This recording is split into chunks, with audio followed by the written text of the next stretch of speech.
Armero has disappeared from the map. The people of Colombia were awakening to the new day. It was Thursday, 14 November 1985.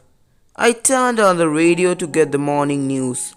I could hardly believe my ears as the announcer's voice exclaimed, Armero has disappeared from the map.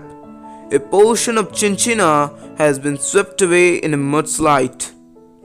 I listened in utter disbelief as the news report continued. Armero, a town of some 28,000 inhabitants, has been virtually wiped off the map by an avalanche of mud, ice, lava. But what caused this devastation?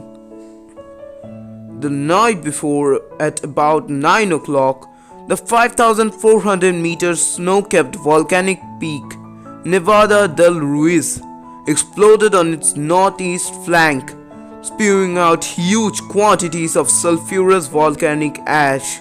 This tremendous heat from the crater melted a large portion of the snow cap. As a consequence, normally crystal clear, leisurely flowing glacier streams were transformed into death-dealing torrents of mud and melting ice. A large part of the slithering mass slipped into the Lagunilla River, rolling and twisting downstream, sweeping along trees and boulders as it picked up speed along its 52-kilometer descent to Armero. Just over an hour later, a wall of mud, at least 12 meters high, blenched out of the narrow canyon into the valley below. Armero, lying directly in its path, was swept away. Only a few houses on higher ground were left standing. On Wednesday afternoon the previous day, the smell of sulfur in the air had been strong.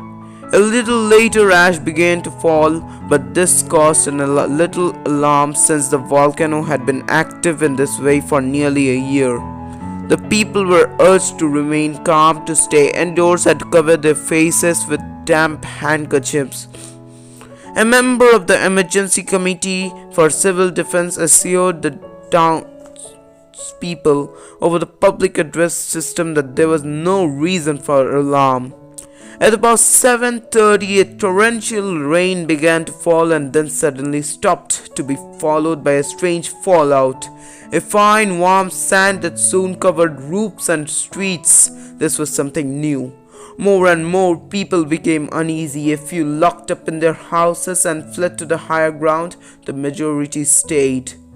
At 10:13 p.m., the mayor of the Armero suddenly interrupted a radio program, exclaiming, "The water is here." It had taken an hour and a quarter for the avalanche to travel 52 kilometers. Some were awakened by the heavy rain of sand on the roof.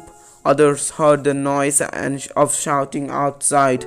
Frantically, they called their children and other family members out of the bed.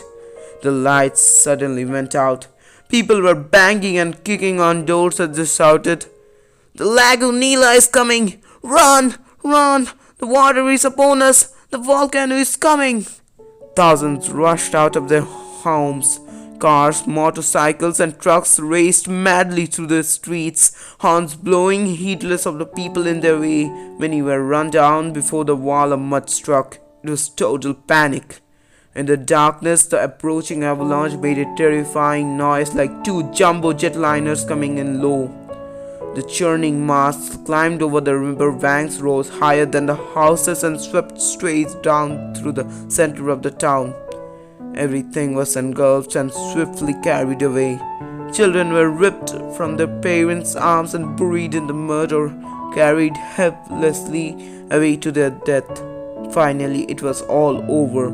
Only an eerie silence and inky blackness remained. Jorge Castilla, safe on a farm on the outskirts of the Armero, said he could feel an atmosphere of death in the night. Survivors, old people, injured, young people were coming out of the muck, many of them injured. They looked like zombies, as if walking in their sleep. They gazed at you with blank stare. They asked for water, nothing more. It was horrible. As morning dawned, a lone crop duster surveyed the valley below. The surveyor could hardly believe his eyes. Close to the mountainside where thriving Armero should have been, there was just an immense expanse of grey mud with hundreds of bodies, animals, and humans floating on the surface. He reported, "The town is just an enormous beach with only a few houses still standing. People can be seen on treetops, on walls, and on hillsides. Some survivors could be seen out there, buried to the neck and crying for help, unable to move. Those on the edge of the morass were trying desperately to reach those nearby using planks. They succeeded in saving a few. Some ventured into the muck but then had to retreat as it began to be sucked down.